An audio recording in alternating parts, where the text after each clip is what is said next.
Welcome to Around the Blockchain. Today, we are going to be talking about Bitcoin volume surging. We're talking about Elon Musk trying to buy Twitter. And of course, we're talking about the Beeple hack. It's going to be a great episode. Today, we have Mac and Cheesy. We have Meg on the bottom right. We also have Joe holding it down from the desert. And we have Ben, the man himself. Can he win the episode again? Before we get into those topics, though, let's check out the crypto market, see where things are going. Things are getting exciting again. It's not just flat. It looks like we got above 20K. Looks like we're maybe holding it, trying to go below, but the bulls are saying, no, sir, we're going to stay above. We're up almost 4% on the day. But really, the story so far, look at Doge. We have Doge pumping up almost in the 10% range there. Now, Ben, what do you think when you see that Doge is pumping? Is it possible for these meme coins to pump during the bear market? Is this just, a little AMC news, a little Elon buying Twitter news? What is responsible for the Doge pump, in your opinion? Yeah, man, Doge is destined for greatness. I mean, there's no question about it. I mean, Doge, the use case on that puppy, I tell you what. It's movie tickets and Dallas Mav tickets. Two things I can think of. Listen. Some of you guys may want to consider going and taking out loans and buying Dogecoin on this pump. It will be definitely a great way to, show your parents you're a good boy. Good boy. No, this is really stupid. I had this tweet. If Dogecoin goes up to $1, my portfolio will still be the exact same. I saw it. It was a good tweet. I almost stole it for like Cardano or something, or I tried to find an equivalent. Matt Wallace told me to send me an address or send him an address. Well, Matt Walsh, you can come on up here to 3102 Norcott Parkway here. Come to Hit Network, and you can just bring me a real Doge. Bring me a real dog. I like that one a lot better. Yeah, and shout out to Matt. He did come by our old studio. He's a really cool guy.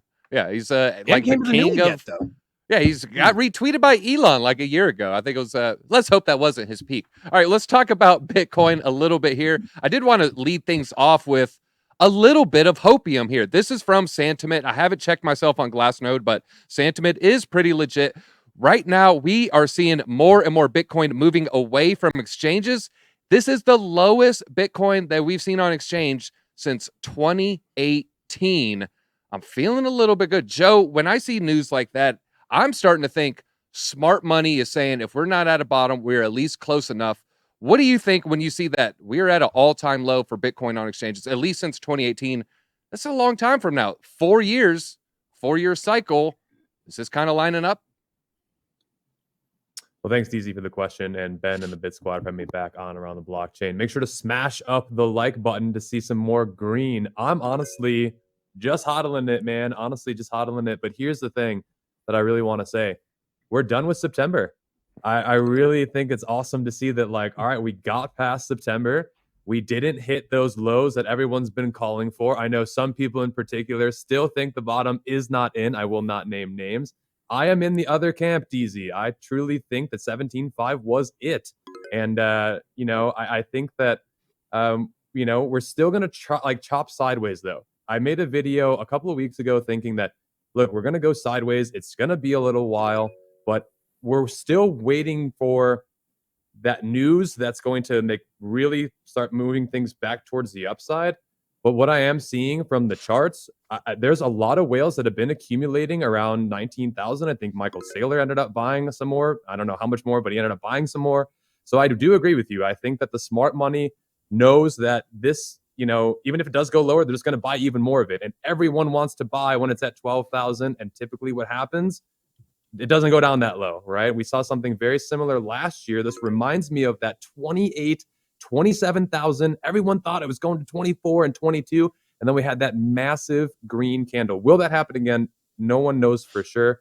But that's just my gut feeling with everything at the moment. And it's kind of nice to see some green, though. I'll say that. All right. Well, I like how you bring it up the past. September, historically a bloody month. October, historically a very green month, kind of like the background behind me here. Now, Mac and Cheesy, the futures, let's talk about the future. Future interest is at a very, very high sentiment right now. Highs we haven't seen since December 2020. We broke a 21-month, basically low streak here. It was a low in August, and now we're above $1 trillion in open interest. Again, not seen since December 2020. Is that telling you anything about smart money? Or is this maybe just unrelated because the foreign exchange market's just been so volatile? Maybe people playing some arbitrage games. I think there's a chance for smart money to kind of be moving into this. So I saw a clip the other day of Chamath talking with his billionaire friends on that podcast where like 6 months ago they basically talked about insider trading Solana. But I saw a clip from that podcast and they were just talking about how effectively they think that the bottom is in.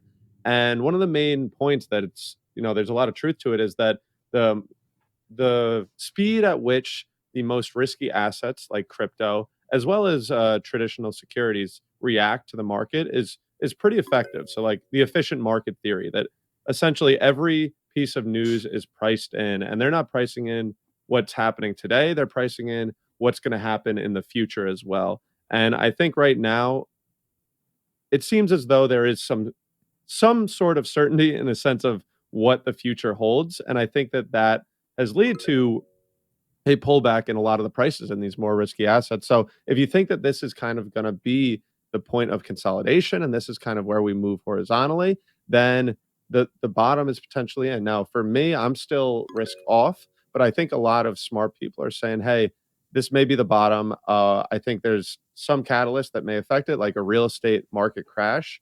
But I do think that this may already be priced in a sense with the more fluid assets. It takes a longer time for something like real estate and that market to kind of come down and react. Whereas, securities and crypto, they can go down in 50%, as we're all aware, effectively overnight. So, you don't need to wait for people to buy and sell those things. That happens quickly. Yeah, speaking of other people buying and selling, to their credit, Chamath and co, they said they're selling Solana, and it was at the top. And so if you would have listened to them, you would have got out above $200. You feel a lot better if you're, rather the person like me who wrote a lot of it all the way down, still holding it, diamond hands, baby. Isn't that what we're supposed to say? All right, now, Meg, we're talking about, Bitcoin, where it's heading.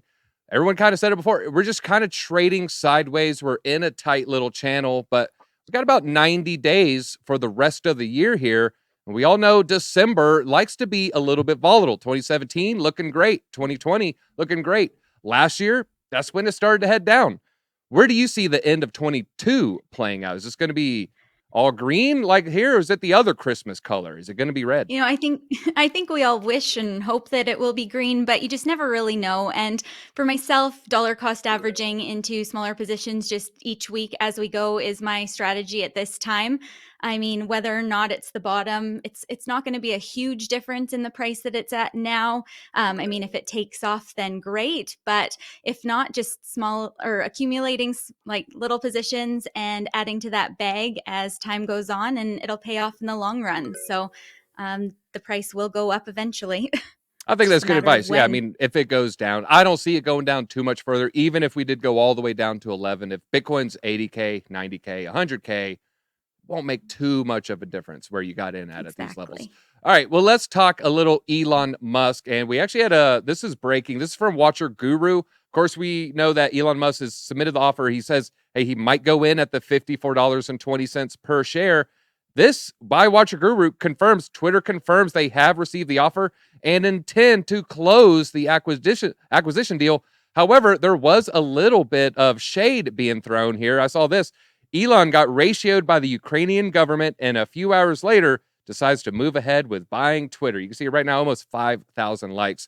Now, Ben, this whole Elon Twitter story, what is the big narrative that is going to be taken away? Is this going to be the elimination of crypto bots? Is this going to be the inclusion of crypto features? Is this going to be, Elon Musk firing the entire board and getting rid of their ESG narrative? What is the main takeaway from this when the dust settles?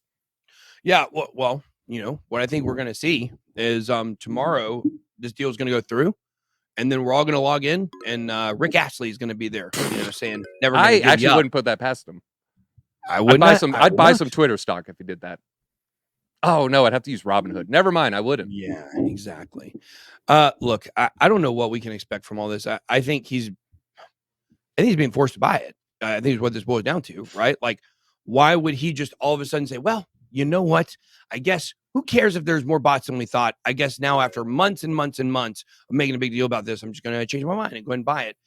Unless there's something that he knows that we don't know, that there is, maybe something massive coming, that could cause the price of Twitter to skyrocket. Maybe he's going to do something. We know he is certainly a market manipulator. Everybody knows that. So maybe he's got something in the works and he figures, well, regardless of whether, there's tons of bots there or not, I'm going to make a lot of money in the short term. Could certainly be something that he's thinking. But it's hard to get inside of his brain because he thinks so much. It's not like he's a super, like, the way he thinks is so much different than everybody else. It's like you never know what he's actually thinking. You never know what his actual motive is for what he's doing. And that's why people love him, because they always assume he's got great motives. Look, he's making electric cars. He's trying to go to space. Look, he likes Dogecoin. Good little boy. But you don't actually know the truth of anything that he's doing at any given point. And I think that's really what, when we go back to when this started, like, everybody's like, oh, it's good. Like, I was on board. Okay, well, it's got to be better than the people that own it now. But the more it's gone on, the more I've thought about it. We don't know what he's going to do with it. And we don't know what the ultimate play here is. So certainly this will give us something to talk about. And I don't think it'll make Twitter worse. Can't get any worse than it already is. Basically everybody on Twitter already hates me. So if Elon Musk buys it and one person likes me, then, I'll still hate Elon Musk, but, I'll be feeling pretty good about it. Ben, real quick, who would you rather have run it, Mr. Nose Ring or Mr. Dogecoin? Oh, God. Oh, man, there's something about that nose ring. I still can't get over it. No offense to people that have nose rings. We love except for people Jack with Dorsey. nose rings.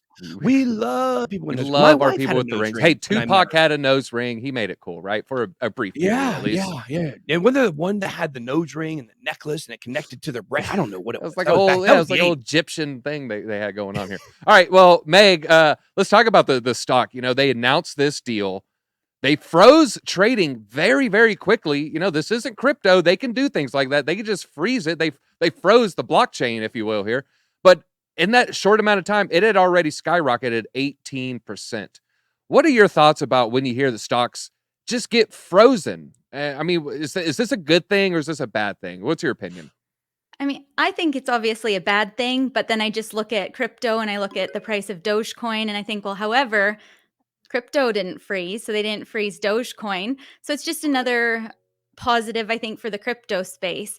But, the fact that people can just shut off the stock trading at any point in time just really opens people's eyes to centralization and how much control everybody has. Something I was really naive to before coming into the crypto space. So we'll have to see what Elon does. And whether or not this was all planned, who really knows? But he might have something up his sleeve. So Yeah, just to play other side of the coin, I remember first learning about, crypto trading 24/7. I love it. This is a feature.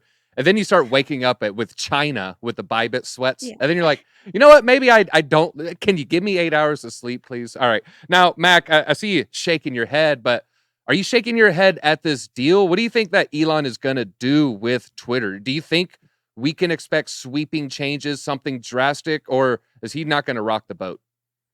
I was shaking my head at the Bybit sweats. I know those all too well. Waking up at like 4 a.m. and just refreshing the price. It's like, what was my liquidation price again? All right. Yeah, when we thought 20x, that's not degen.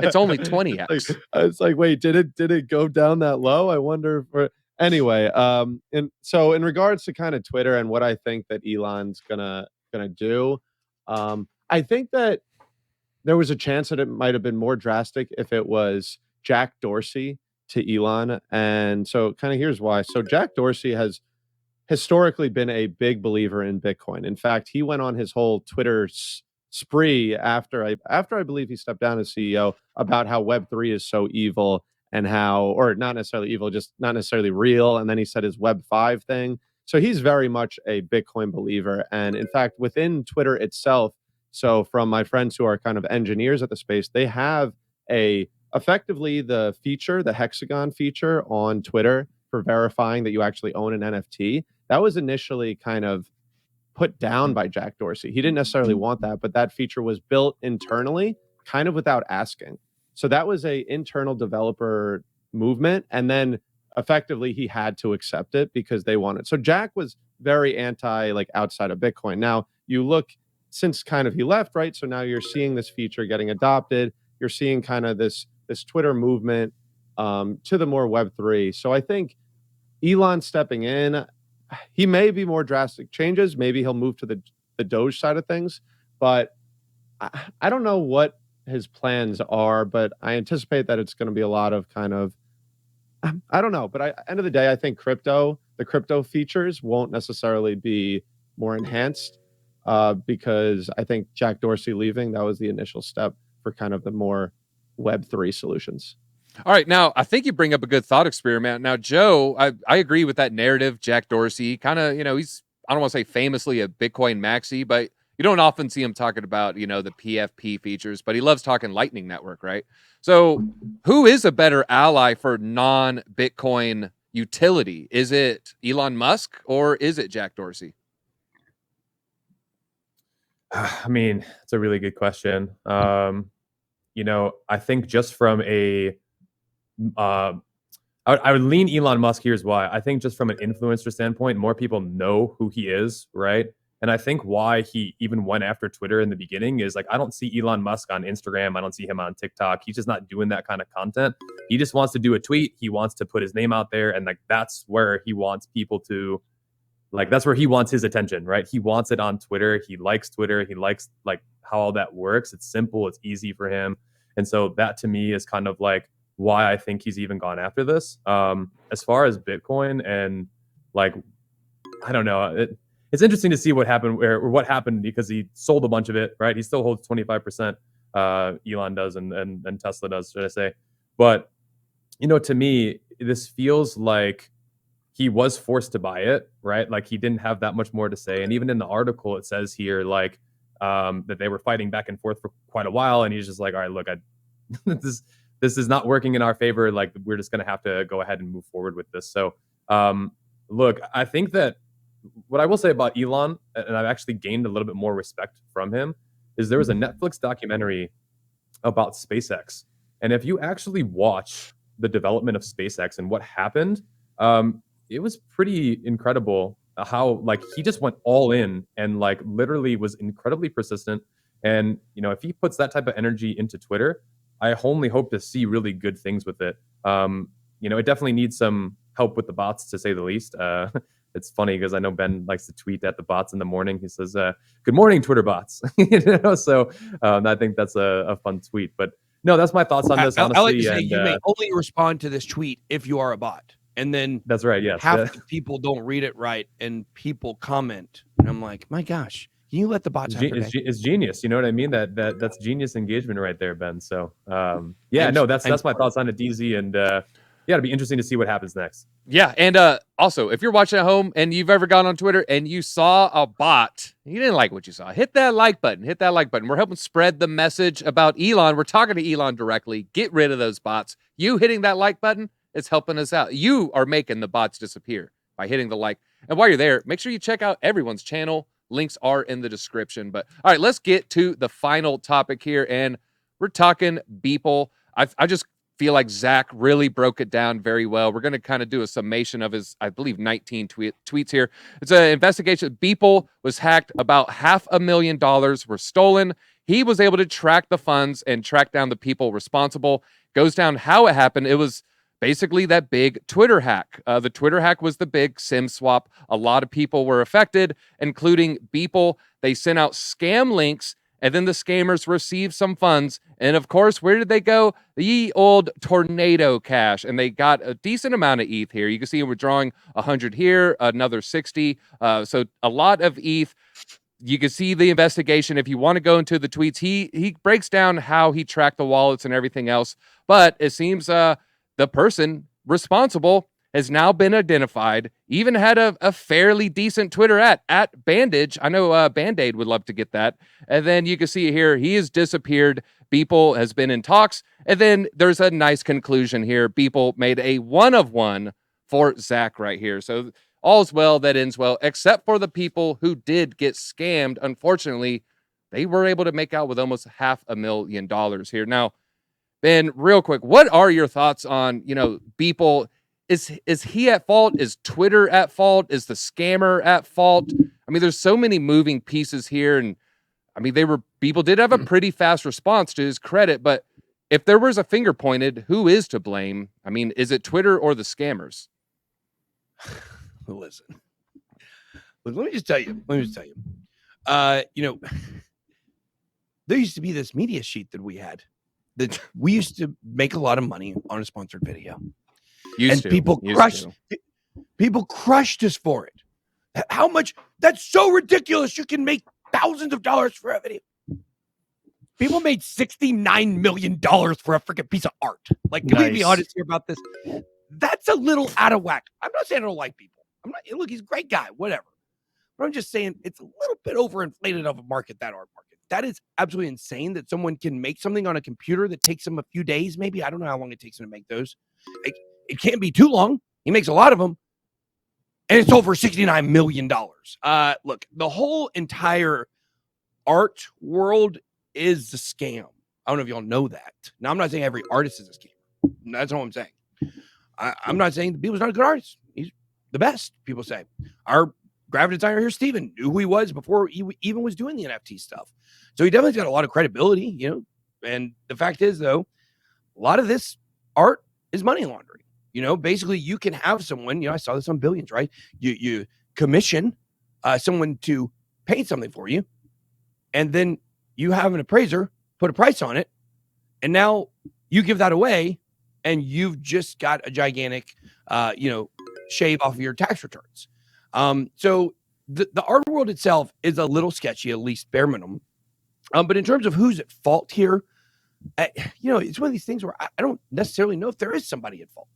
I think the hacker's at fault. When you have someone who breaks into something and steals things or steals money, then it's definitely something that they should be held accountable for, but you can't because they're anonymous.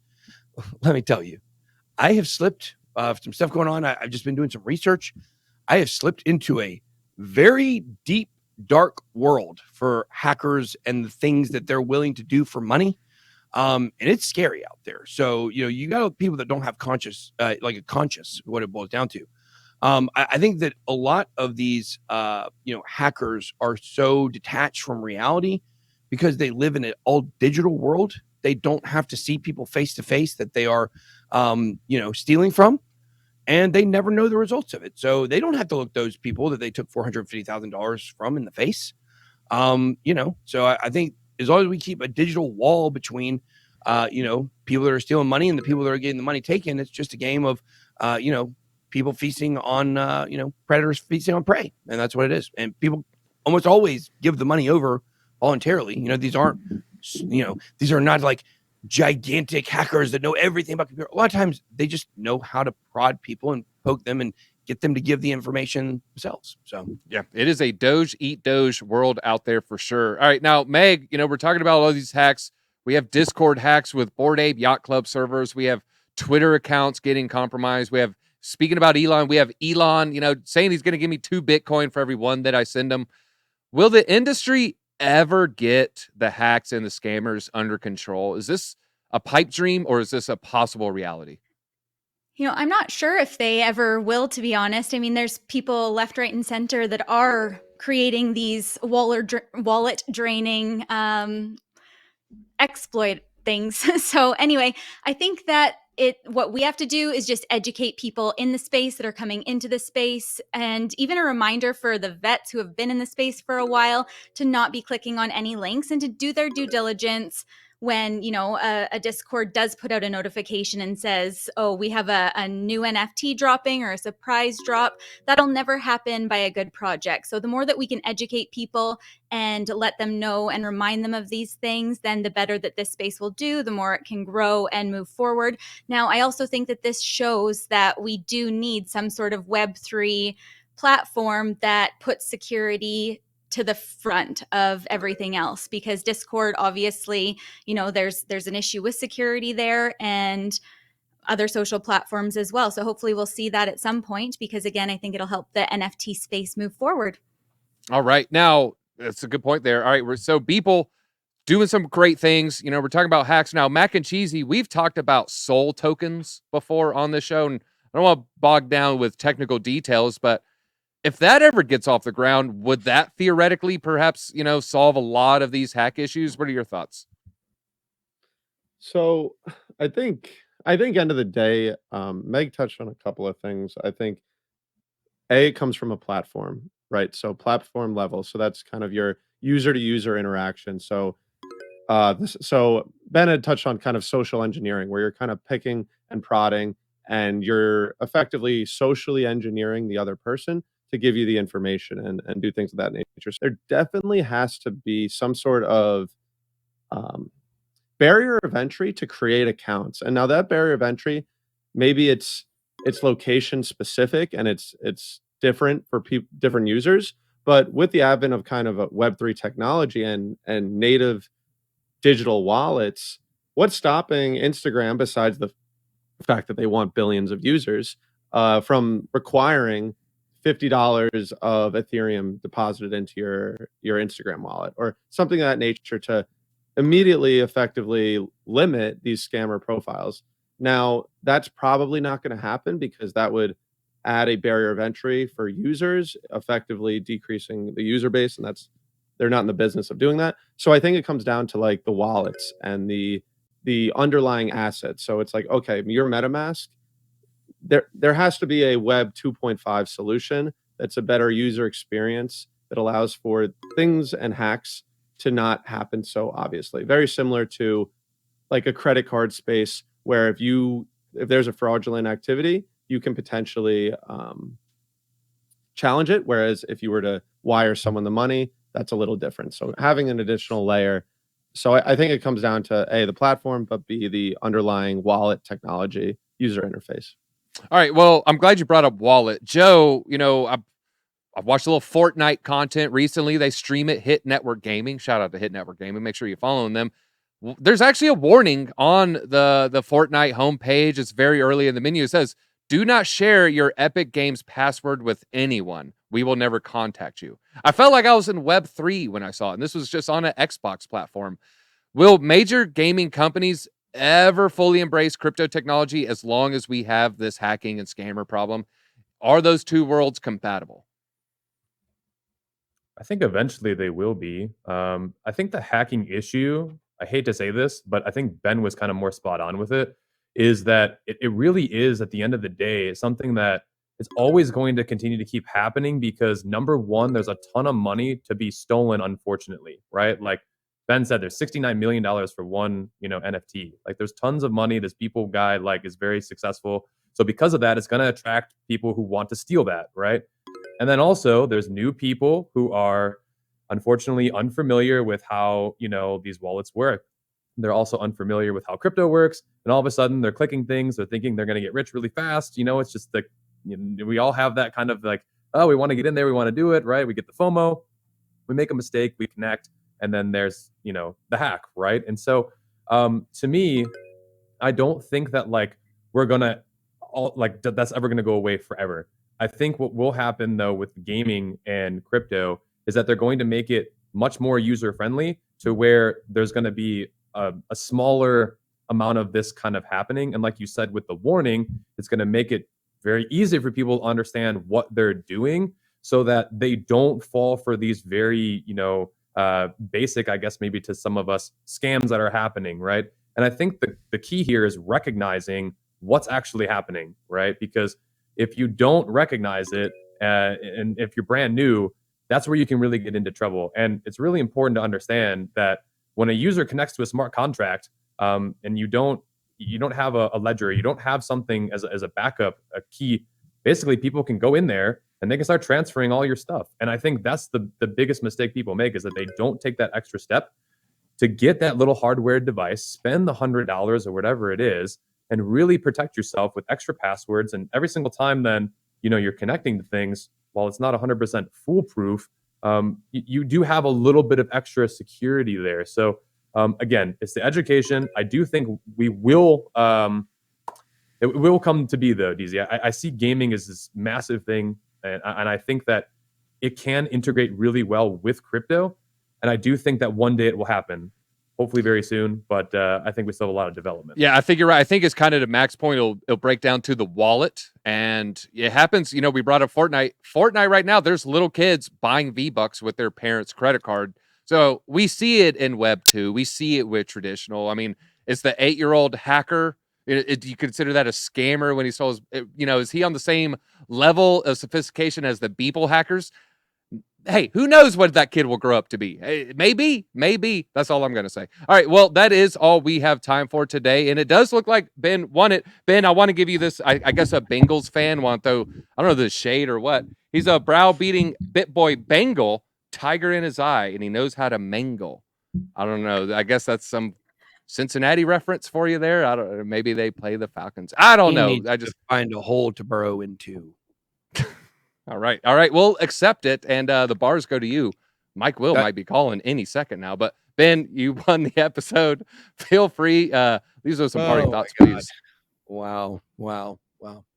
Listen, I don't really have a lot to say today. Believe it or not. That's it. I was stunned by that Bengals poem. And I'm going to go lick my wounds, count my stripes. But I won. Sucks for y'all. Right. I'm champ. Let's go.